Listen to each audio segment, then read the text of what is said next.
Shmendet moti në këtë vend raportohet për 3 të vdekur. Të paktën 3 persona kanë humbur jetën në Francë pasi janë përfshirë në përmbytje në rajonin Gardë dhe shkaktuar nga stuhia Monika.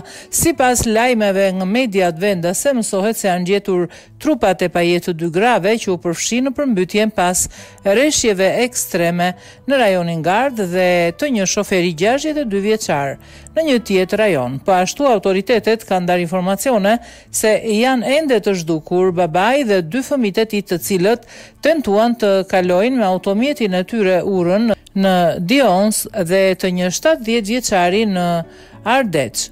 Shërbimi meteorologjik francez Meteo France njoftoi se në rajone të ndryshme vazhdon rreziku i përmbytjeve për shkak të shirave intensiv dhe se niveli i alarmit është përcaktuar si portokalli. Qytetarët në rajonet ku stuhia është efektive u paralajmëruan që të mos dalin nga shtëpitë e tyre.